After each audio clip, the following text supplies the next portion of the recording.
Hi, I'm Chris. And I'm Wendy. And welcome to the Toasted Marshmallow Adventures podcast. Woo!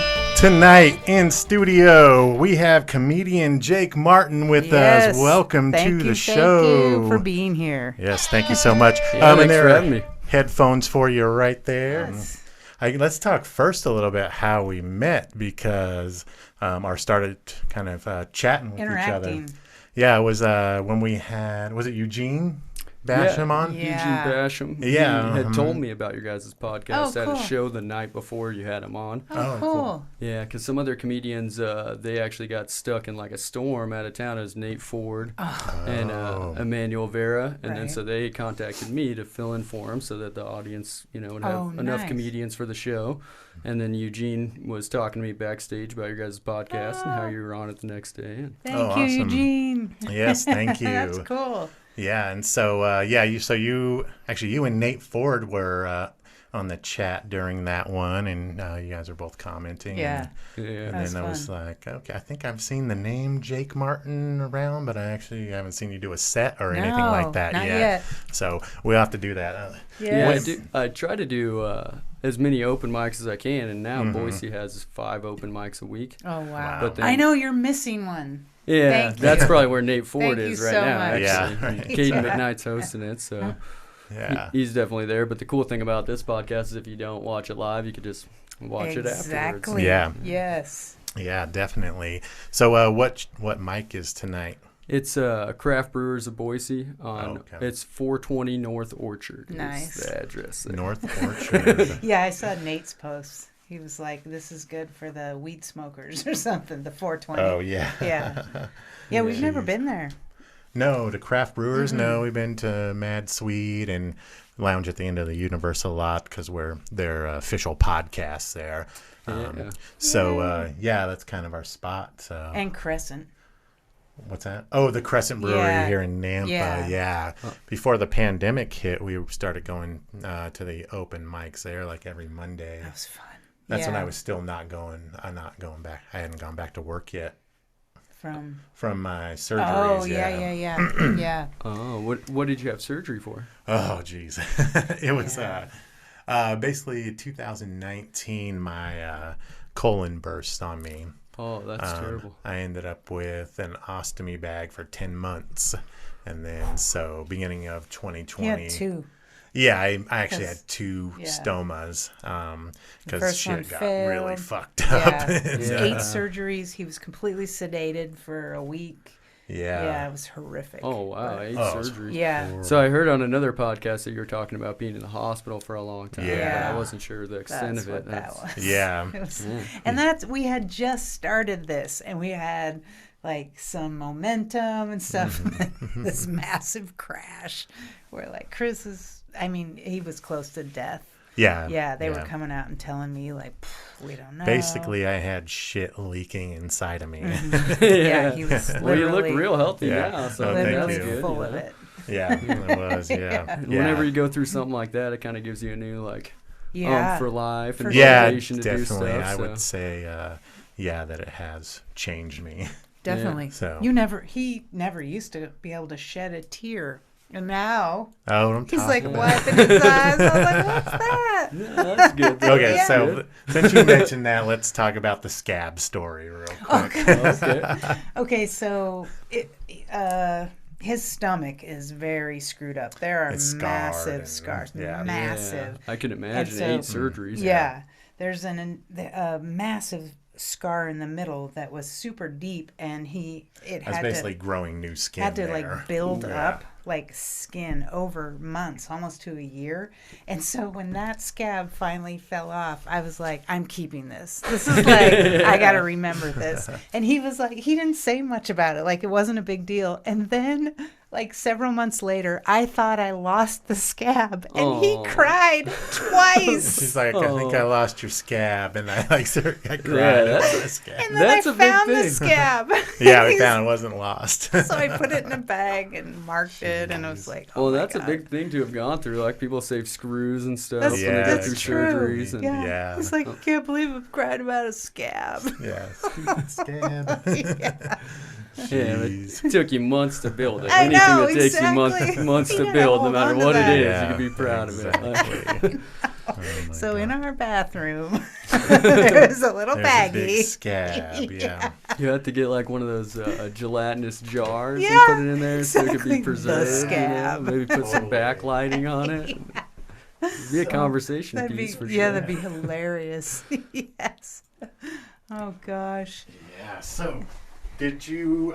When's the last mic you did? Was that last week then? Yeah, I was actually going to go. There's one on Tuesday night, so I was going to go to one last night, but my dog just had puppies last night. Okay, so it was yeah. your That was dog. current, huh? Yeah, because Yeah. Chris asked me, did his dog have puppies? And I said, I Yeah. don't know if that was his dog or he shared something. Or Yeah, so that's Okay. that's my dog. She had 9 puppies last my night. God. Wow. What kind of dog Yeah, is she? she's a German Shepherd. Oh, okay. Wow. Yeah, and then the male's also a German Shepherd, is also my dog. So Oh wow. now we're just taking care of them for a while and trying to decide how many of them we can keep. Yeah.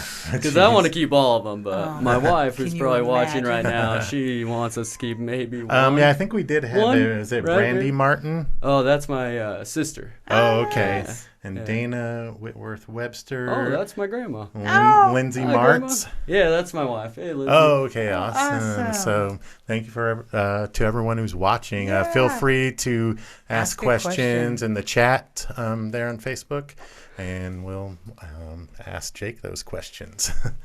Awesome. I'll put on my reading glasses so I can see them. So the last mic I did, since I couldn't do the Tuesday one, it was Monday. I did a Mad Swede one. They do it at South Cole Road. At Oh, okay. The Mad Swede We South. haven't been into Yeah. that one, have we? No, we've just been to the downtown ones so it far. Pretty similar. It's actually a completely different environment. The downtown one is like a big show, and they kind of put it on like more of like a comedy club style, you know. Right. And there's usually like 20-25 comics at the Saturday night one, and it's after a comedy show. Oh, okay. So there's an audience there from that, or at least, you know, people going there to support comedy, Right. you know, because they have like a big following at the downtown one. And the Monday one used to be like the longest, I think it is the longest running open mic in Boise, Oh, that's cool. but they shut it down for a little while because of the pandemic. Yeah. And then so also it isn't set up as much like a theater type environment. It's in the brewery where they make all the Mad Swede beer. Oh. So it's more of like a bar environment, you know. Uh-huh. Mm-hmm. But it's pretty cool because you get you're not up on quite as big of a stage. There's not as much lights, so you're kind of eye to eye with the audience. Oh, You can do yeah. more crowd work stuff. Oh, And, yeah. Are you big on crowd work? I've actually been trying to get more into it. Because, How do you do that? Just try? Yeah, pretty much. I watch a lot of different comedians, and then I see how they interact. And then to me, I think there's 2 different types of crowd work. There's crowd work where you're trying to get your material to the audience by asking them a question similar to your material. You know, Yeah. like, how long have you been married? And then you go into Yeah. yeah, marriage material or Mm. dating material, or are you guys celebrating a birthday? And then Yeah. I just celebrated this Yeah. birthday or whatever. And then there's crowd work where you're just having a conversation. right. And that's the hardest kind because it's unpredictable. You don't know Right. how the conversation's Yeah. going to go. So I've been trying to get more into that, but So the idea is you ask us a question, we respond, you riff off our response or somehow make yeah, fun or just kind of if you're funny in person and make your friends laugh and make people Yeah. laugh that you just Yeah. met, then you kind of try to do that atmosphere, but in front of a bunch of people. yeah. Because it comes off differently. You know, there's riffing where you're acting like you're riffing, but the material's repeated. You know, okay. you've written it down a few lines, and then you riff the rest of the set. Right. Yeah. And then there's riffing where it's just like Totally off the cuff. conversation, and you're just seeing where it's going. You know, Yeah. which is the most scary one because you can't practice it unless you're on the stage. But Yeah. Jeez. With strangers.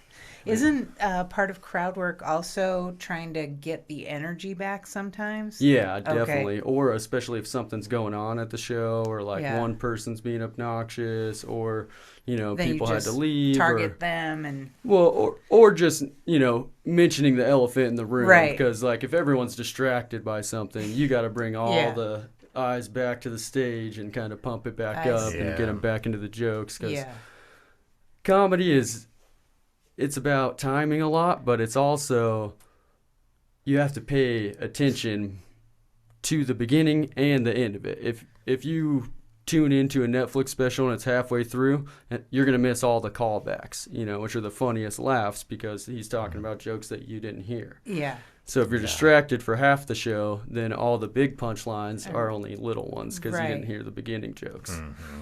Yeah. Yeah, definitely. And how long have you been doing comedy for? I've actually only been doing it since September of last year. Oh, wow. Okay, you cool. just started. Okay. And so... What made you decide? Yeah, That's exactly. crazy. Because he occasionally talks about it.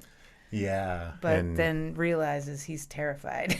Yeah, and also a bad writer. I'll admit that, Yeah, so it was weird for me deciding to do it because I've always loved comedy, but I kind of, I guess, like put it on a pedestal or something because I didn't realize that open mics was how you did it. Like you could just go to an open mic and they'd let you try it, and then if you did bad, the only consequence is that you did bad. Right. I didn't realize that was like the way into it until I started watching Tony Hinchcliffe's podcast, Kill Tony. Yes, we've been there twice. Yeah. Right? And they came to Boise. Did you go? Is that the one that you Yeah. seen? No, I didn't go to that And one. Nate got up on that one. Yeah, I saw their the That's video crazy. of it. Yeah, that was before we knew Nate. We didn't even know Nate. Yeah. Yeah, Nate definitely did the best He on did. that It episode. was he did, amazing. yeah. And I seen in the comments on that YouTube video that a bunch of people from the Kill Tony Reddit thread were saying that Nate should have been a regular on the show from doing Oh, it. wow, that's cool. Oh, and that'd be huge. But I've always wanted to do Kill Tony, so I turned 30 last year, and I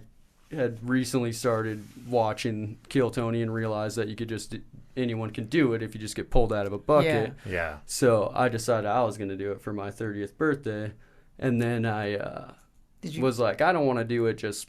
That's my first set. I'm going to start doing some open mics. So I did my first open mic on 9/11. Oh, wow. And then I did okay, it's your first time. Yeah. But it was at Craft Brewers, the mic that's tonight. Mm-hmm. And then the guy who was hosting that asked me if I would go to the Mad Swede because they used to do the Craft Brewers one on Saturday right before the late night one. Mm-hmm. So he was like, oh, you did really good. You should bring it down there. It's a bigger crowd, you'll do good down there. And they do like the competition thing where they bring the best comics up. You get to compete and do 1 minute improv comedy for the bucket or whatever. I didn't win the bucket, but I got up to the last 3 comics of the night or whatever on the first night that I tried it. Oh, so I got like this big, I'm really into this feeling and all this energy. Like I'm gonna do this, and I kind of fell in love with that like crowd energy, laughing feeling, And I started doing open mics as much as I could. We had some different family stuff go on, and we had my mother-in-law passed away, unfortunately, and we made some changes in the way that we've been planning our lives and spending more time with the kids, more time with the family, and more time at home and stuff. So I never went to do the Kill Tony thing, but I do all these open mics all the time, and I started getting booked for shows, and so now I'm working on, instead of 1 minute, a headlining set. Wow. Awesome. Yeah. And so is Kill Tony still an option? Yeah, definitely. But now you're going to... I just had originally planned to like practice a couple times to get a good solid minute and then try a minute down there and then see where it goes, and then immediately was like, I can do a lot more time than this, and I really enjoy writing comedy. If I could figure out how to get all my writing on the stage as fast as I come up with it, I'd have a lot more material. Yeah. So do you film your sets? I do film a lot of sets, if I'm trying to work something out in an open mic, I always record it. I don't always necessarily film it, but I'll put it my phone on record, put it in my pocket, or anything so that I can listen to it again and figure out how could I do this better, or what worked the best. And then if you're not doing everything, even if you write it out, if you're not doing everything verbatim, you kind of switch it up each time, then you see how different things work and how they work on different crowds. And if you're listening back to your sets, then you can know, okay, this one's the best one out of those 3 times I tried it. I'm going to do it this way every time. Right. Yeah. Awesome. Your grandma said, "I'm so very proud of you, Jake." Oh, thanks, Grandma. That's Dana.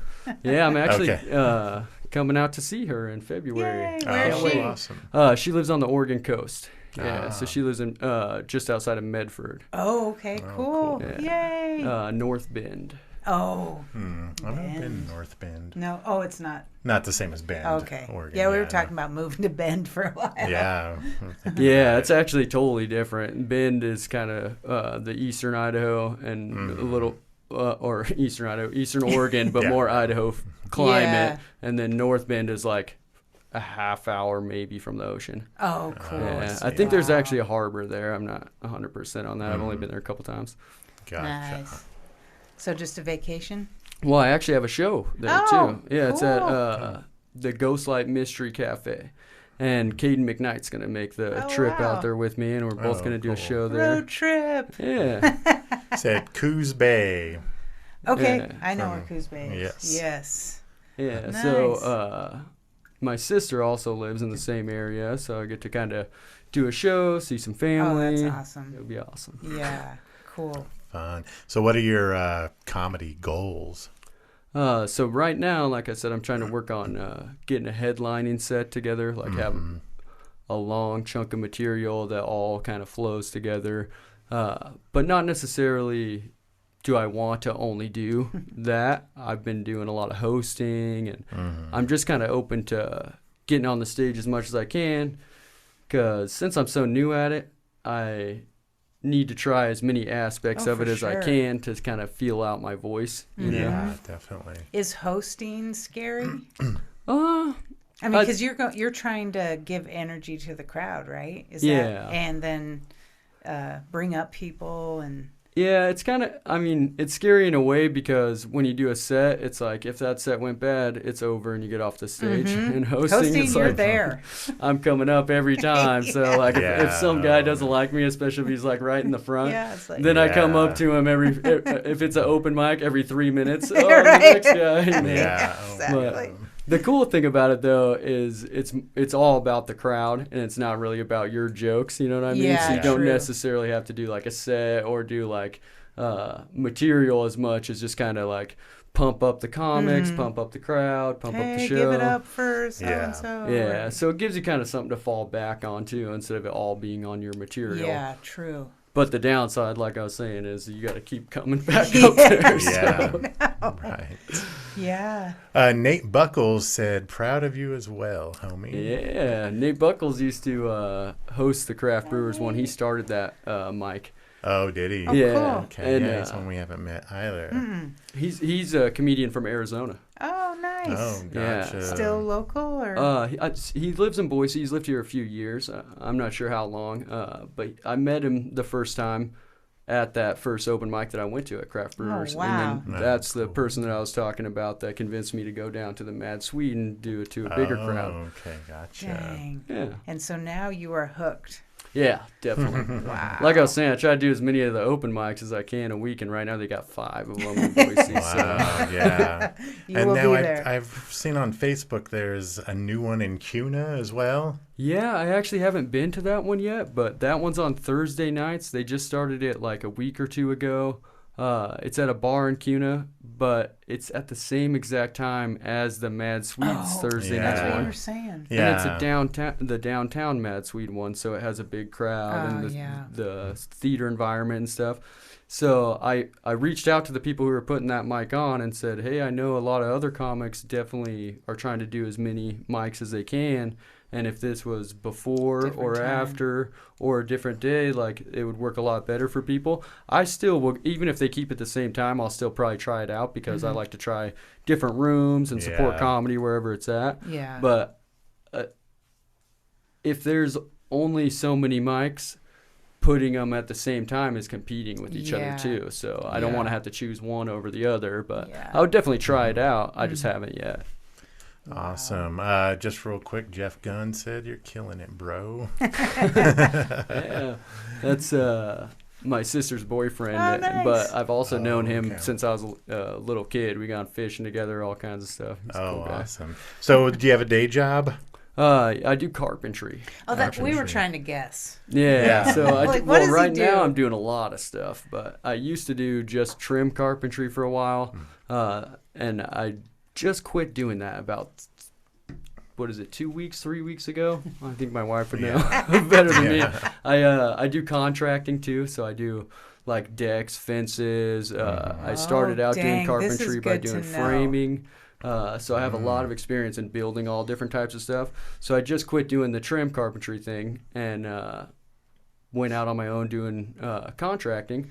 And that way I can kind of schedule around comedy and stuff too, and do the road shows and stuff. And if it works out for me, I can book enough stuff for the carpentry thing and put it in between when I have to do the comedy thing. And that way I don't ever have a boss, like, oh, why do you have to be out till 11 at night every night? And Exactly, yeah. Really. So you're on your own. Right now I am, yeah. Oh, cool. So this area is amazing. I've had my own cleaning business for almost 30 years here, and you can make great money and be your own boss and do whatever you want in your free time. You know what I mean? Yeah. Yeah, so awesome. With the building industry, it's just gone up and up and up. And when houses become more expensive, then the cost to build them goes way up. But working for companies, they keep the wage the same. So that's why I stopped doing the trim carpentry thing, is because I'd booked a couple jobs and talked with my boss about it, where they're paying an extreme amount more. Yes. And they're selling the houses for $200,000 more than they were when I started for the company. Yeah. And I was making the same. I'm like, wow. You guys got to be making something on this. Right, yeah. So then I went out on my own and started doing it. And I'm like, yeah, I can work 2 or 3 days and have the rest of the week to write jokes. That's amazing. So now trim carpentry, is that like, what I think, like trim, things like that, base and doors, and I do like shelving, and I do like remodeling closets, stuff like that. Okay, gotcha. Can you make a window into a door? Yeah. Oh, you can. Talking about that window. Because, we've been talking about making this a door. Because we actually... I actually did that for a comedian here in town, Danny Muntz, and I swapped out his sliding glass doors for a small little door like that, and a little one-day job. Now he's... Oh, nice. Wow. Awesome. Yeah, because we rent the studio. Yeah, we rent the studio and stuff. And but we do want them to come in through there instead and of through the house. Yeah, the front door, Yeah. So you guys own this house? Yeah. Yeah, you could definitely do that. It wouldn't be too big of a project, because if there's already an opening there with the window, then it's already framed out for that size. So you're not really removing anything structural. You just remove underneath the window and make sure you get a door that fits that size. Yeah. We will be talking to you again Yes. on a different topic. Yeah. Awesome, because we've actually reached out to several people and nobody responds, but it's probably because everybody's slammed and everyone's super busy. That's and then no people are working. Or, yeah. Jeez. 2 weeks. Oh, that for how long? Yeah. Okay. Wednesday, March. 2, 3 weeks. Oh, sorry. We also have 3 kids, so I've been at home with them a lot since I left the job, and that just makes my head like, a Joe Biden speech. 3 kids. Holy moly, you have been busy. What ages? So my youngest, she is a little bit over a year. She turned a year in September, and that's our only girl. And then I have a 3-year-old, and then my oldest son turns 9 on the 29th of January. Wow. That's a spread. Yeah. And we homeschool the oldest one. So oh, my God. When I'm at home with the kids, it's teaching, and then you got the baby. Do you remember anything? I try. So far? I try.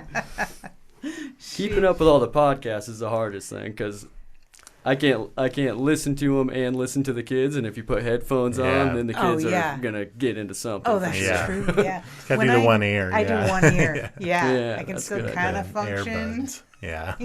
I'm like, wait a minute. Yeah. What was I gonna say about Segura's podcast? It was something. Oh. Mom's house. Yeah, it was something you just said though.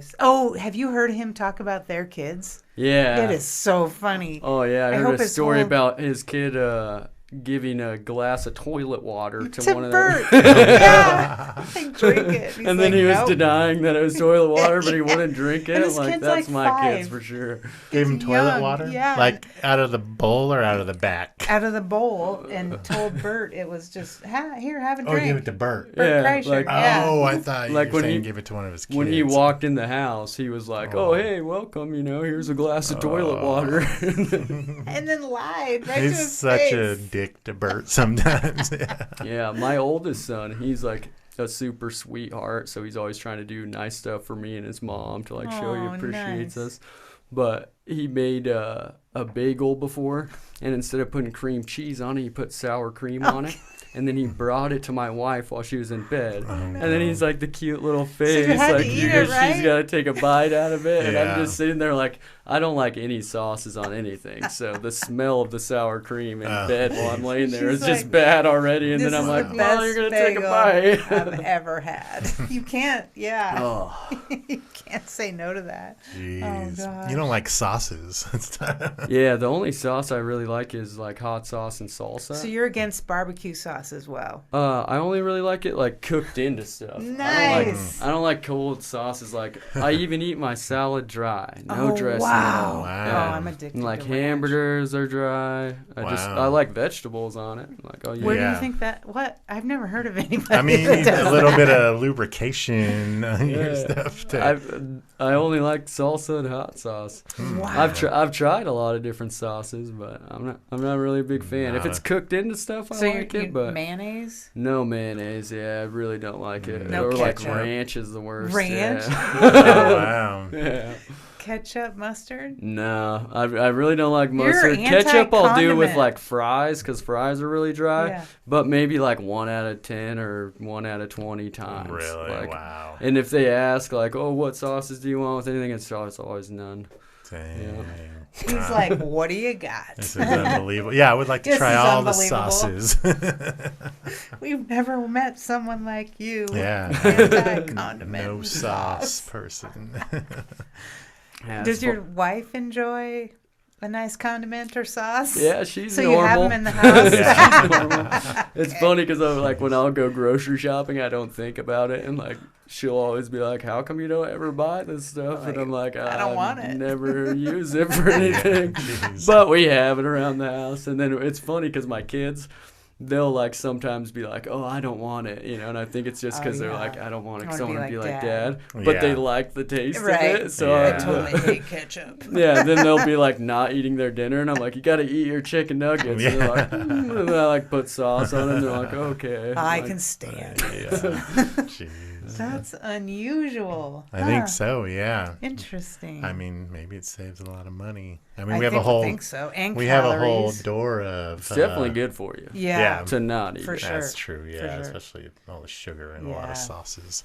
Yeah. Yeah, but I drink tons of like energy drinks, and this probably has that's like 5 bottles of ranch as Yeah, as far yeah. as sugar Yeah, and calories. Well, so you're Yeah. offsetting. Dang. What's your favorite energy drink? Just regular Red Bulls. Red Bull. Yeah, I like Yeah. some of the flavors sometimes, but just the regular ones. I Yeah. don't like a lot of the other kinds because sometimes they give you like a jittery, Yeah, like that's what very- I'm going They're for. like too strong, I was addicted to Monster for a while, and then I was Yeah, like, she I know was. this is a problem. I was buying by the case at Costco. Like, Oh yeah, you have a problem when you're doing that. That's how my wife is with the Red Bulls. She's an everyday Like, drinker. this is the best thing I've ever had. I just kept him in the car because Chris's son lived here and he used to steal my Monster. Yeah, so I he was like, I'm would, just yeah. keeping the case in my car. It's not Yeah. even entering the home. Yeah, exactly. Wow. We had to hide a lot of food and Yeah. drinks from him because it'd be gone when we come home. Yeah, that's how kids are. My middle son Jacob, he gets to always pick out one treat when we go to the grocery store, and like the last time he picked out like those Danimals drinkable yogurt, and it's like a 24 case of Of course I'm he like, did. yeah, you He's can get smart. that, One night, give him one when we get home, and then later on that day, he gets up from the couch and goes and just starts drinking them, like 7, 8, 9 of them out of the fridge. Dude. And I catch him with all these bottles all over the floor, and I'm like, what? Yeah. You drink half a case of yogurt? Like, Jeez. This is the greatest thing ever. Yeah. Drinkable yogurt. That's funny. Have you had a Danimal? No, I never have. I've had drinkable yogurt, though. I love it. I wouldn't eat 7. Oh, yeah. It's kind of like a smoothie. Yeah. Yeah, okay. I know. I've had that. Yeah. But not specifically a Danimal. Oh, hey, do you recognize? That's a Kill Tony. That's Ryan J.E. Belt. That's from that was from the show show we went to in San Francisco, the Yeah. first Kill Tony Mania. Yeah, Star Wars one. They got Tony Hinchcliffe as C3PO. Yeah. That's sweet. I think. Okay, is that Red Band? I don't know. That's Josh Potter. Yeah. I think he was there that night. Okay. I don't know who everyone. Oh, that's Jeremiah right there. I know that. Do Jeremiah you- Watkins. So I wish you- Jeremiah was still on the show. I know. Yeah. I That's a miss the shame. band. I know. Yeah. The Yeah. band added so much. Now the band doesn't do a lot. They might bring it back though. I don't I know. hope so. Not with him though. I don't think. I think they kind of clashed between them towards the end. Like Yes, they they both were are getting supportive of pissy. each other, but They were. Jeremiah's getting big, and Tony Hinchcliffe is like, the show's about the stand-up, not the band. Yeah, exactly. The band was killing it though, and They when you're really on a were. stage and you're killing it, it's hard to not To stop. just Yeah. go for it. Yeah, there was one they did with puppets that I was like, "This is gonna come to blows." They're about to Oh, I fight. remember that puppet Yeah. one. Yeah. Tony was like, "Stop the puppets!" Yeah. It's like, this is the best thing ever. Keep it going. It was hilarious though, was from what I funny. remember. He was Yeah. so mad. Yeah. Or when he does like the voice effect characters, he's always like, "Oh, this isn't going to be distracting to the show." Yeah. Okay, so speaking of Tony, what did you think of his canceling? I mean, it was brief. Yeah, the thing that Yeah. happened. We actually had tickets to see him. Yeah. After that happened, that show got canceled. Yeah, though, Wise for Guy. Wise Guys Yeah. in Salt Lake City. They said Yeah. we got an email. Tony Hinchcliffe has made other plans. He's no longer available. The craziest thing. That's a shame that they canceled the show and stuff, but I think it'll be like Ari, like you Oh, can't of course. cancel I think people so. that have a following, and Yeah. eventually And he people will didn't come even around and acknowledge know it. that Yeah. jokes are jokes, and Yeah. sometimes they don't hit, like Yeah. you're just trying to make someone laugh, and a lot of times when you're on stage, you're just saying whatever comes to your mind to try to make people laugh. If it gets taken the wrong way, even if you apologize for it, you can't change what happened, Right. So if you Yeah. keep apologizing for it, it almost makes it worse. I You think just got to so. be a comedian, tell Yeah. more jokes, and more of them will hit instead of getting Yeah. a negative reaction. Yeah. And he's, loved by a lot of people, so I don't think he's going nice anywhere. Guy. Yeah.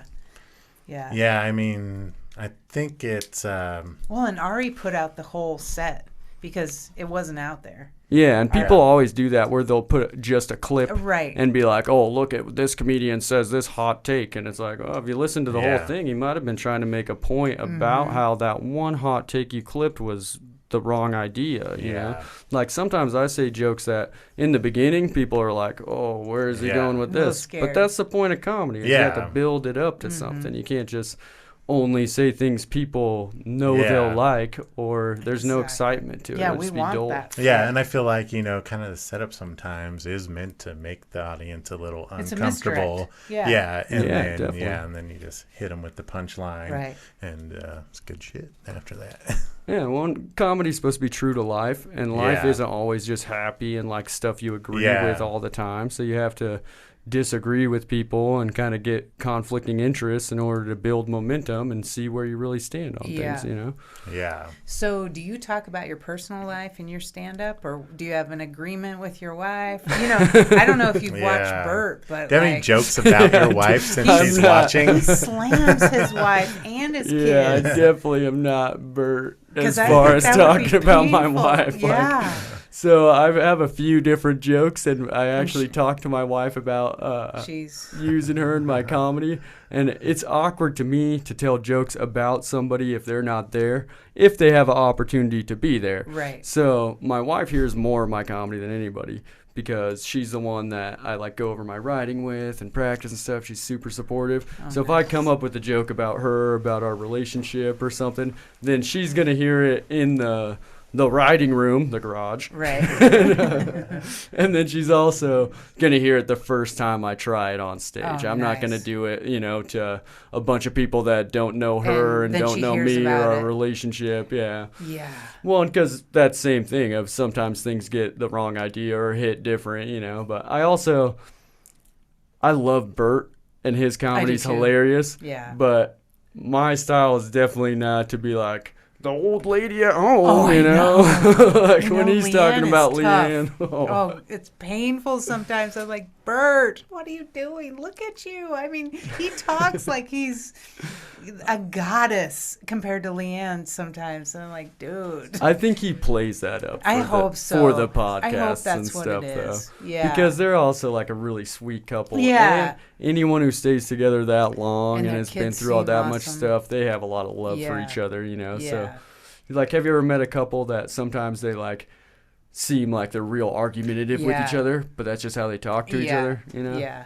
Like, me and my wife are kind of like the anticlimactic couple in the way that we don't argue a lot like that. But I've met a lot of couples that you're like, oh, are you guys having a rough day? And they're like, no, that's just, we're getting ready to, get all the stuff in the car. Awesome. True. I brought the live chat up on the TV here so Jake could actually see it while it's happening. So awesome. Here we go. All my wife's sweet comments. Yeah. Well, what was the skull and crossbones for? Dead. Dead? You're dead? I don't know. Maybe if I tell too many jokes about my wife, I'm dead. There you go. That's what it is. That's what it is. Oh, Jeremy Nelson's watching. Hey, Jeremy. Yeah, he was just on a couple weeks ago. Yeah, we just had him on. We got to bring him back in the studio. Yes, he needs to be live. Yeah, experienced. Yeah, the remote.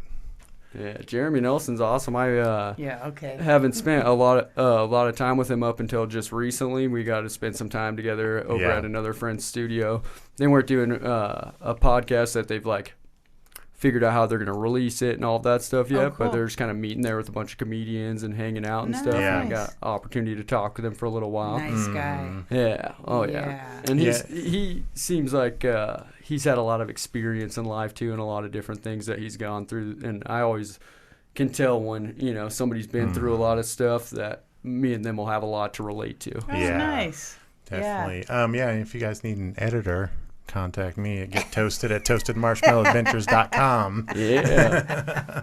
Yes. Yeah, that was our first time. We'd seen him, Jeremy, perform. A few times, yeah. The first time really talking to him, we're like, you are cool, dude. Yeah, I really liked him. He's a great great guy. Great combo. So. Yeah. When he was talking about DMT on your guys' podcast. Yeah. And mushrooms and all Big that. ups to that. He's the man. Yeah. So I just posted a clip on Instagram today, well, it went to Facebook as well, of him talking about on that podcast how he was on a date and on mushrooms. Oh, yeah. Yeah. Sketchy. Yeah, he went to the bathroom. When he came back out, I think he said he was watching Angels and Demons, but there were like 6 theaters that were showing that movie at the time. And then he's like, where do I go? Yeah, exactly. And if you ever get like a fearful feeling when you're on mushrooms, you're like, oh no, I'm by myself. Very bad. Oh, man. So do you do other forms of entertainment, any acting or improv or music? So I have never tried improv or I guess I did like drama for 1 year in middle school. Yeah. But what's funny about like doing the comedy thing is my only public speaking was I did a online school speech class. Oh, Yeah. online. Yeah, and it was because I went to alternative school and they didn't have the speech class for me, so I had to do it online. And then so it's really kind of like a podcast, except I'd have to bring my own audience and have them all sit down on the couch so that they knew people were listening to the speech. Wow. So then I would film me and whatever high school kids I could get to come over to my house. Yeah. Me giving them a speech about whatever the topic is to them. It was terrible. Oh, my God. So do you get nervous going up, or is it comfortable for you? I do. I get really nervous. Yeah, I try to act like I don't, but I Yeah. definitely do. Yeah. Well, when we had our party in November, that was really our first time kind of being on stage with microphones. And so shaking, until we got up there. Once we got up there, we're like, whoa! I feel we were comfortable once our group. Yeah, once That's we started. what's weird about it is you get nervous, and then if you're just up there a few minutes, like you'll get comfortable. I was like, way more than you think. Yeah, it was really weird. Prior to that, Chris and I were body combat instructors. Oh wow! So we would it's non-contact, so it was high intensity exercise. Yeah, but we would have to be up there with a headset, and I'd be so nervous. And then once I got into it, I was like, oh, I'm owning this. So on that night, I was like, just pretend you're a body combat instructor. It's kind of like dancing in a way. Yeah. Like when you first like go out to like dance, you're like, oh, I'm an idiot. What am I doing? And then once you just start feeling the music, you get into it, and everyone's like, oh, this guy's into it. Like, I'm still like, I'm an idiot. Yeah, I don't know how to dance, so maybe I just like once I feel the music, I'm like accepting of being an idiot. My wife and I joked about that before at a music festival, how like everyone's really good dancers, and me and her are just like behind them in all the videos doing the like Night at the Roxbury. Yeah. I'd be doing like hand dancing. Yeah, I'm really good at hand dancing. Hey, that's good in a big crowd. All you can see is the hands. Yeah, exactly. I think this year concerts are going to be huge because everything's getting opened back up. Do you guys go to a lot of festivals? We try to, but we got 3 kids, so especially like overnight ones, it's hard to do. But like, we like going to different styles of music. Like we go to EDM festivals. We also go to like rock shows and stuff. I took my youngest son, Max, right before the pandemic, luckily, because there hasn't been any big concerts since then, but we took him to his first concert. It was a big festival at the Idaho Center, and I think Sum 41 was the headlining band, and like Circus Revive, a bunch of rock bands. And since then, he's been obsessed with like rock and roll music. Yeah. That's so good. I feel like it is. Yeah. I miss those big concerts, big shows. Yeah, I haven't been to a concert in so long. We've been just going to comedy lately. But the last one we went to, I think, was Kiss. It was Taco Bell Arena. Yeah. I bet that was awesome. It was you guys got to go to their farewell tour? Yeah. Yes, and we realized we didn't know. It was a great concert, but we realized we don't know that many Kiss songs. But Kiss fans are so into it. So we're like, I want to rock and roll. Was that? I don't even think that's what it's called. But rock and roll on that one. That one. Yeah, that was like the last one. We're like, finally, one that we know, because we thought we were fans, and then we're like, oh dang. Yeah, but they still put on a great show. Yeah, it was like really cool to just watch. You gotta see Kiss at least once, I guess, and I saw them once. So. I actually remember when I was a little kid, like, arguing with my parents when they were going to a Kiss concert about how I was never going to get to see Kiss, and they wouldn't take me to the concert. Obviously, they just want to go on a date, bring a kid with them. But I never went and saw Kiss, but my mom did take me to my first concert ever, Steve Miller Band, when I was 5 years old. Awesome. I love Steve Miller Band. When you were how old? 5 years old. Oh, my gosh, that's amazing. And it was at one of those fair concerts at the Western Idaho Fair. Nice. So it was like a lot of people, and she put me up on her shoulders and stuff. So I'll like always have a good memory of that. That's amazing. I think that's part of the reason why I wanted to bring my son to a concert early on in life, because music's super inspiring. I can't play any music or anything, but I love it. It gets me in out of bad moods and into good moods and motivates you. And there's time to learn. He learned ukulele the I last started 2 years. 2 years ago. It was a pandemic thing. Yeah, it is fun. Yeah, there they are. He's obsessed. We own ukuleles. I own, I guess 4 of them now. You got to make some Adam Sandler songs. I could. If I just looked them up and saw what the chords were. So you didn't play an instrument in school or anything? That's actually a pretty funny story. I pretended to play an instrument in the band, because the first year that they offered band to us in elementary school, it was like in the morning time you could either do an extra math class or you could do band. Oh my gosh, of course. I'm going to do band, And I didn't know anything about like reading music, anything about any of the instruments, and I wasn't really interested in that type of music anyway as a kid. Yeah. So they had us like pick out all the instruments. I picked my instrument based on what would be the easiest to bring to and from school. The flute. It's like the smallest box, you know. And then I didn't realize it's also like one of the hardest instruments to play. And you can't make any sounds out of it unless you blow in it a special way. Yeah. The whole time I was in the band, I never figured out how to blow in it that special way. That's So I just pretend, and I would like push the buttons and stuff, and there's like 5 other people playing the flute, so they it's never not noticed. Even buttons, dude. It's holes. Yeah, well, the buttons that cover the holes, but it's so I'm just faking it, and then I think I made it like 2 or 3 months into the class before my teacher ever like made me play just me for her. Yeah, it's like, and I just told her, I was like, I don't even know how to blow in this thing. And then they like made this? me quit the band because I was like wasting their time. And then all the I went in the math class halfway through, so then I was like, well, I don't know any of this. Wow. oh my God. That's hilarious. And like, all right, Jake, it's time for your solo. Shit. Because I even tried it before as an adult, the flute, because it's like a memory from when I was a kid, like never being able to figure it out. And the way you do it, you like blow off your tongue, but down your lip, and then out across the hole.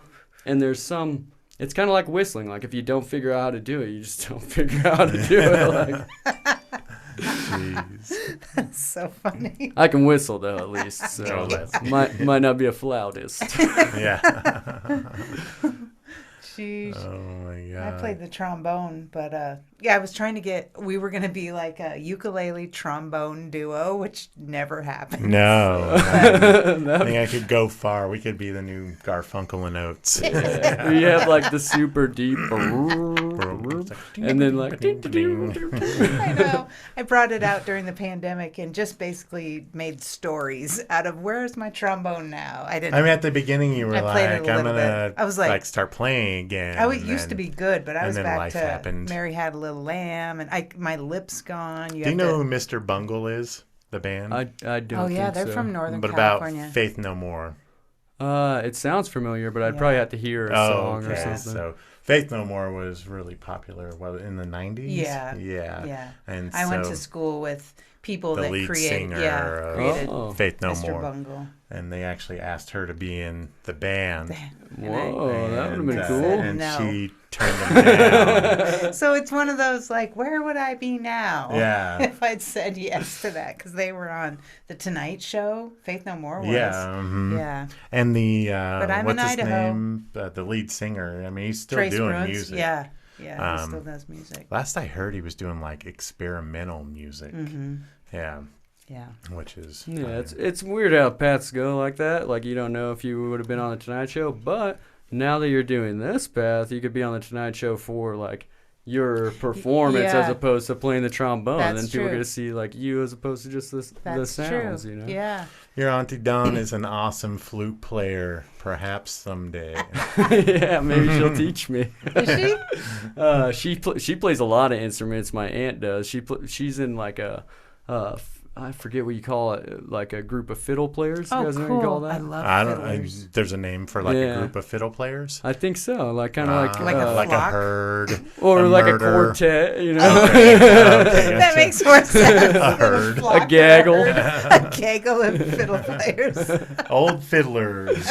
Old fiddlers. Is that the name of their group? Yeah. I think so. Yeah. I don't suppose they're on YouTube, are they? They might be. They do shows out in Oregon. Oh, cool. Yeah. We're gonna look them They're up. like some bluegrassy stuff. Oh, nice. Yeah. I love fiddling. Fiddling. I love fiddlers that fiddle. Fiddling. Fiddling. Oh, cool. Okay, so was it before the podcast or during this podcast that we talked about how Jake heard about us? It was during. Oh, okay. So we already covered that. Eugene. Yeah.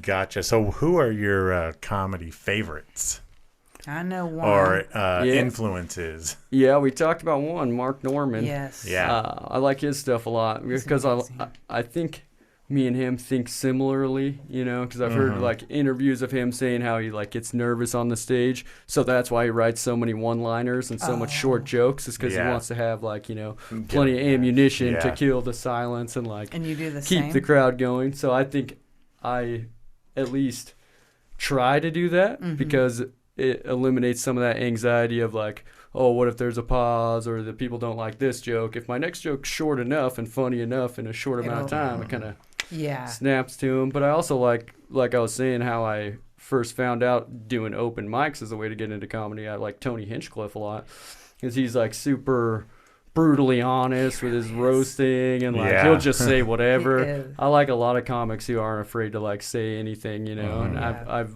listened to comedy ever since I was a little kid, so I have a lot of like classic roots in comedy and stuff. But the new, almost I'd say, era of comics, where it seems like Kevin Hart is probably one of the biggest in the game right now, but 10 or 15 years ago, Dane Cook was the biggest as far as like arenas, movies, all that stuff. They were never afraid to say what they want to say in their comedy. Kevin Hart might backpedal now that he's doing more Hollywood stuff, but when he was doing comedy, which is what made him get all that Hollywood stuff and made people respect him, he was just saying what he believed and how he saw the world and then making jokes of it. You know?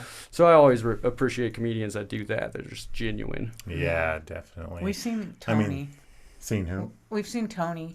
Haven't we by himself? Oh, no, we're going. No, Tony Hinchcliffe? Aren't we? Oh, no, he's coming We to saw him Wise open Guys. for Joe Rogan at CenturyLink Arena. He is amazing.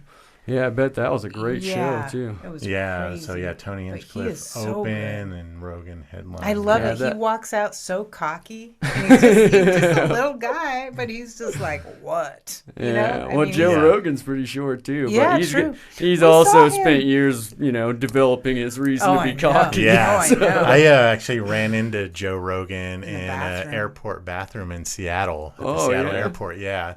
He was walking in, and I looked at him, and I heard someone say, "Oh, that's Joe Rogan." And I just said, I looked, and I was like, "Hey, what's up, Joe?" And he goes, "Hey," and then we just walked by each other. Yeah, that's cool, though. That's probably the coolest interaction. Well, I was like, I got to find Wendy. I was like, I just saw Joe Rogan in the bathroom. I was like, watch over there.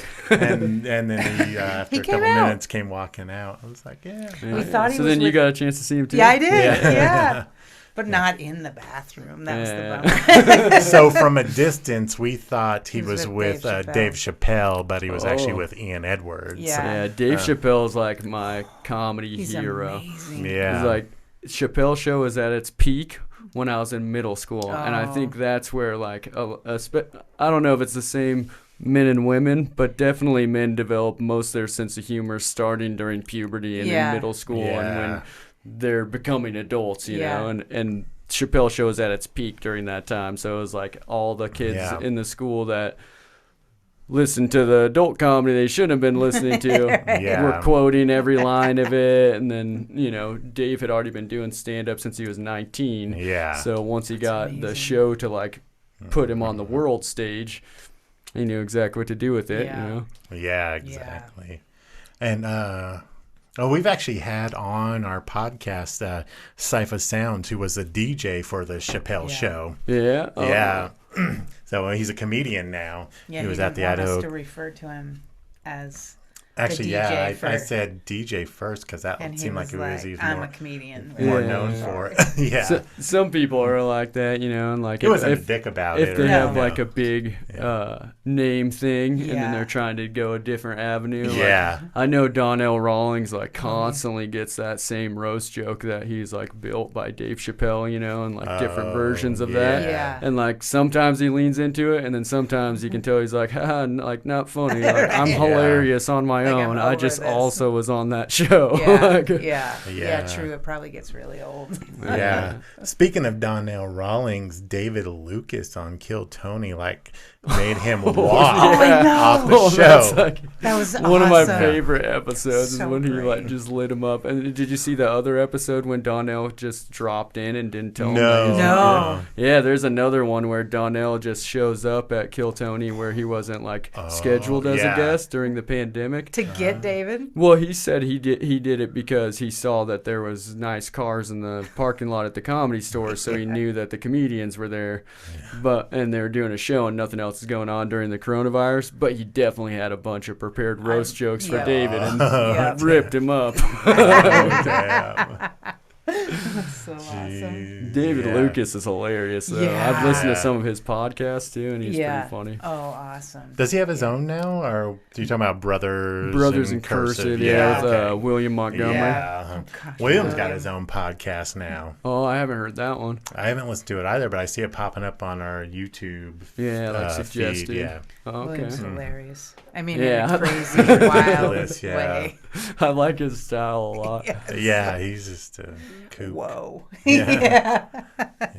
Yeah, he's got like an original like oddball style, which I think is hard to find, you know, because you can write jokes, but you can't write a personality, you know. And he might have come up with a character, some people say, or whatever, but I think just as much as Casey Rockett's a character, you know, it's mostly personality. Yeah.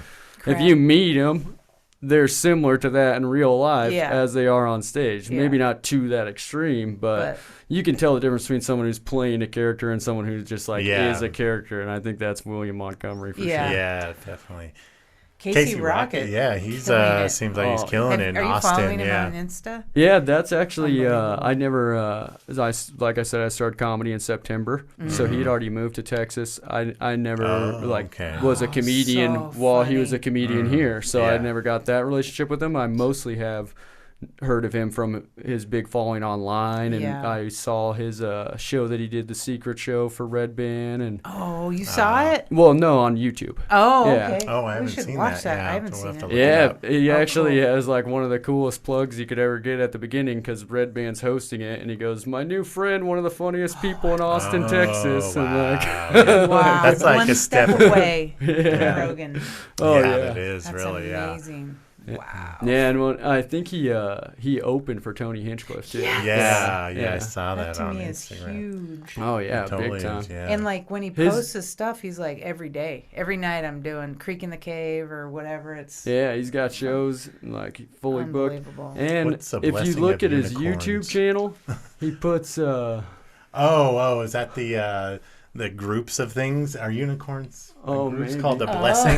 Yeah, maybe group of unicorns. well-known fact. Do you know what a group of flies is called? Swarm. A business. Ah.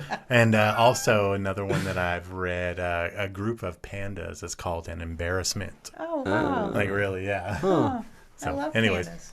Yeah, sorry to interrupt, but fun fact. A blessing of unicorns. I never knew that one either. Wow. I heard, and I don't know if this is true or not, but that the idea of unicorns came from people cutting off narwhal horns back in Norway and then selling them to like tourists and telling them they were unicorn horns, and then no one had ever seen a unicorn, but they see these big horns that no animals have. Yeah. So that's where the idea of it came from, is they would like show paintings and pictures, but there wasn't pictures back then. Of course. So they just lied and made this big thing. Wow. But who knows if that's true, you know? That seems like it could be. Could be, yeah. At least one old businessman maybe tried it. Yeah, exactly. Oh, that's funny. So, let's see. We talked about comedians here. You have shows coming up? Yeah, I have. I just got asked to do the Comedian of the Month, the Boise Comedian of the Month show. Yeah, it's like a competition. At Mad Swede? Yeah, so it'll be Mad Swede downtown on the 30th of January. I'm not sure what time it's at yet, maybe 7. 11 days. 11 days away. Cool. And I also have that show coming up in Medford that I was talking about. Awesome. That's on February 9th. It's at the Ghost Light Mystery Cafe. Oh, awesome. And then Caden McKnight's coming with me, and since it's a road trip, we're going to try to maybe do like a Helium open mic in Portland or some other open mics, maybe in Eugene or something on the way there. I reached out to a couple different places, but a lot of comedy is still shut down in Really? Oregon. Yeah. Oh, wow. And open mics are getting shut down there too a lot. Like the guy who booked me for that show in Medford, he's been in touch a couple different times saying, I'm not sure, it's looking like this, and then will message me a week later, okay, everyone's back open again, so they're kind of still flip-flopping on stuff like that, but they just got a bunch of money to redo their theater there, that same venue, so they're definitely trying to get more shows. Of course. It's just whether or not the local area is keeping places open. Yeah, exactly. So rough on comedy. Yeah, just small business too in general. Yeah, it's been all screwed up. Yeah, we were so grateful when it started coming back. Like, really. See comedy live. I mean, Zoom is one thing. Yeah. And if that's all you have, it's okay. Yeah, that's what you I've actually never tried the Zoom you haven't? stuff. Oh. Well, I've been on like Zoom calls, but I've never tried Zoom comedy. Yeah. That's part of the reason why when you guys were asking me to do the podcast, I was like, I'd rather do it in person because I don't want to try the Zoom thing for the first time on your guys' show. Plus, I definitely vibe better with people like in person if it can be, and plus, who knows how long, we'll be in between the different, variants and changes of what you can and can't do. Correct. So if there's an opportunity to get it live, then you might as well do it. Yeah, it changed us in that way. Yeah, it's crazy. Jake's a very talented artist. Can you ask him about how he learned to draw? Yeah, I do a lot of artwork, different types of artwork. Yeah. But how I most got into drawing was actually doing graffiti. Oh, cool. Yeah, okay. So I would paint and stuff like that, and then when I couldn't paint, I would just draw, like they call it in graffiti, they call it a black book, where you just draw different letters and graffiti styles and stuff like that, and the block lettering. Yeah, and I tried different styles of that and stuff, and that's all I ever drew for a couple years when I very first got into artwork. But over time, that made me really like doing artwork, and now I can do full portraits, photorealism. Oh, wow. I do flowers and stuff. Cool.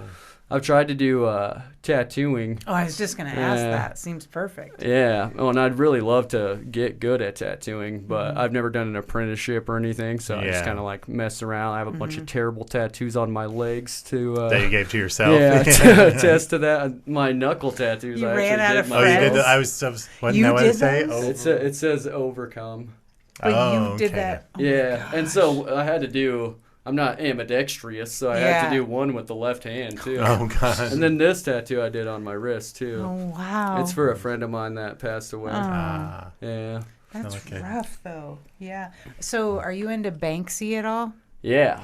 So have you seen his stuff in Park City? Utah? I haven't seen it in person. Oh, you got to go. Lindsay Mart said... Or come over.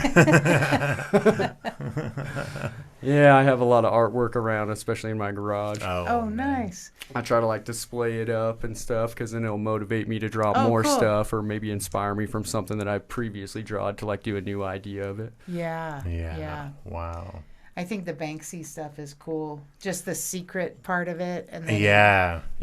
We actually we went to Park City in Utah. We've seen 3 of his he was there. murals there. Yeah, and he always has a really original way of doing things. That's what got him in the first place to go on the world stage, is how he take a concept and then completely reinvent it, making a statement. Have you seen that one painting that is in a box and then it shredded? Shredded. Yeah, that was crazy. After someone bought it for millions of dollars, just shredded.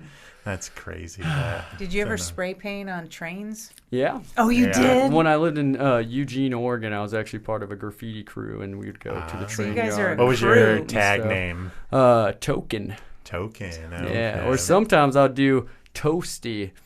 Toasty, nice. Like toasted marshmallows with us. You didn't even know. Yeah, and I have in my garage from back when I lived in Oregon, I have a fishing tackle box that has a bunch of markers in it from when I used to make my own markers to do signs and stuff like that. And it says Toasty on the outside of it in a bunch of different styles because that's the name that I was doing at the time. Yeah. Oh, nice. Yeah. It's been years since I did the graffiti fate that you were thing, supposed to be on our podcast. Yeah. It's been years. Yeah, since I did the graffiti thing, occasionally I'll try, something at home. But as far as spray painting, I quit doing it a long time ago because I I kind of got obsessed with it, and I was going like I said, I was in that graffiti crew, and we were going out every night. And when you're doing trains and stuff, it's illegal, and you can't do brick walls and stuff like that aren't if you don't have permission. And so I'm doing that all the time, every night. And then we lived in like a townhouse, and I have a little shed outside that I filled completely with shelves that were completely full of spray paint cans, like by the case. And my wife went out there to get something before and was like, I think you might be taking this a little too far. Problem. She's always been supportive of my art, though. She went spray painting with me before. Oh, nice. Oh, wow. Wow. Yeah. Nice. It sounds like you're an all-in kind of person. Yeah. Like Yeah. Definitely. You really like something. Okay, so Jeff Gunn said, tell him the Cosby joke. And I know the Cosby joke already because I watched the Norman special and I saw your post about it. Yeah. And this joke about, who hates woke people the most. Yeah. Oh, is this Bill the one Cosby. where Yeah. Norman did Norman, yeah. And then you had tweeted it a long time ago. Yeah, so correct? a lot of times, so I kind of quit doing this actually, but a lot of times when I come up with just a one-liner, I'll put it on Twitter right away. So then I can get two things out of it. I can kind of see, like, get a feel for how people are going to react to it. And if they're, Twitter's super negative. Yeah. So if there's going to be a negative reaction, I'll get It'll it there, happen. Yeah. so I can tell if there's going to be blowback on it. And then also it gives you a time and date stamp of, like, I came up with this joke just now. So if you see it later on, It's mine. like, As of or this at moment. least I know, because I can't keep anything in my head as far as the timeline goes. At least I know I didn't hear it on something and then inadvertently be like, oh, I'm going to use that. Yeah. So it's a way for me to kind of check myself too and look Yeah. back and go, wait, did I maybe hear that and I'm just thinking like I'm funnier than I am? Yeah, I think that Yeah, But so- then you heard Norman do it on stand-ups? Yeah, the stand-ups thing that just came out in Yeah. December Yeah, he did do that on there, yeah. on Netflix. Yeah, but then somebody else online had said that they heard him say it on a podcast sometime too, and then I got into a few discussions because I'm pretty new to comedy, so I'm always looking for advice and stuff. And I got into a few discussions with comics who've been doing it a long time, and they said topical jokes a lot of times. It's like there's only so many angles that you can go at it. Yeah. And so how I kind of am looking at that situation now, and I've had a similar situation happen on Twitter before too, is that if a pro like him is using that same line, Pretty and then awesome. I come up with the same line, then at least my mind frame is in that You're in the like right same direction. area, Yeah, same level of definitely, what can I do to make this terrible situation funny in 10 words, Right. Yeah. Is is 10 words a thing? No, I was just Oh, as an short as example. possible, Yeah, because yeah. Norm does that same style, like, or I don't know why I said Mark Norman. Mark not Norm Norman. I don't. Macdonald. Yeah, I don't know why I mixed those two up. Norm Macdonald's hilarious in his own way. So sad. Gosh. Yeah. And now Bob Saget. Bob Saget, yeah, it was crazy. Yeah. Brandy Martin said my dad can't read joke. Oh yeah. Yep. You don't have to do all your jokes Yeah, here. it's that one's kind of a long story joke. It's like Oh. 3 or 4 minutes long too. Oh, But the basis of it is that when we were little kids, which my sister, she knows, is the true joke is that my dad used to tell us that he didn't know how to read, so he wouldn't have to read us stories. oh God, jeez. Yeah. When did you guys figure out that your dad actually could read? So I figured out that my dad could read. I don't know personally how each of the other kids figured it out, but when we were at Taco Bell, because I'm standing there and we're looking at the menu, and I can't read the menu, but it has all the pictures, and so he's like, hey, what do you want? And I point at what I want, and then my dad's kind of a redneck, he's got like a redneck accent, so he's saying, oh, can I get a chewy lupa? And I'm like, well, he can't even pronounce that word, so how did he know from the picture that that's what it's called if he can't read? Because you can tell someone mispronouncing something if they're reading it, know?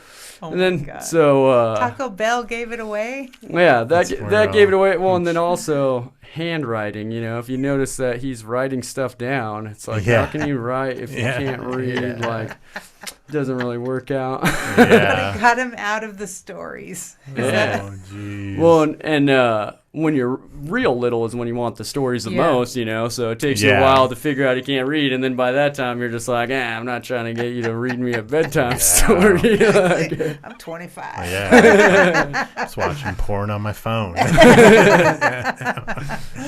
Oh, gosh. Or listening to those whisper voiceovers of the books. Whisper voiceovers? Isn't that what I did in the non-release podcast? Is it the thing that Bert did? Yeah. Where they're I just don't know whispering. this. What? Where they're just... It's like... I mean, it's just like super... Yeah, Do you enjoy I forget it? what it's called. Yeah. But it's... No, It's I think it sounds similar to like the hair standing up on the back of your neck, or like if someone's too close behind you. Yeah, it's a creepy vibe to me. They do the whole entire thing like as if they were just right behind you. Yeah, and you can hear every lip smack. What is it supposed to be like an AMSR type? Yes. Of that's thing? that's Okay, what it is. Yeah, I hear ya. Yeah. I'm on board. All right, let's get out of here. Let's see. Short version. Thank you. Thank you, Brandy. Yes, thanks for watching. Thank you guys all for coming and watching. Yes, Yes, thank you everyone so who much. watched tonight. Way Thank cool. you. It was great to see your comments and to respond to them. Yeah. And thank you, Jake Martin, for being here tonight in the Also, studio. you are the best at liking and sharing. sharing, Thank yes, you. We really are uh-huh. grateful. We're Yes. appreciative. Yeah. Yeah, I think- definitely. I'm always trying to promote That's anything that I'm amazing. involved in because I want more people to be able to Yeah. see it. And then Yeah. anytime I meet people and I can like share their art and help support other Yeah. people's ambitions, then it helps grow everyone. You know? So- we have that same feeling. Like Yeah, we just want to exactly. bump us all up. Yeah, like everyone let's be in this come up together. together. and let's- Yeah, you know, definitely. and Yeah. do awesome things Aw, and thank be you. creative. Thank you, Brandy. Yes. You did great show. Awesome podcast. Yeah. Thank you all. Nice. Thank you. All right, we're getting out of here. Yes, I'm signing out. I'm signing off. I'm Chris Adam. I'm Wendy Mosher. #GetToasted. Stay toasted. Thank you so much. Thank you so much, Jake. Super nice to get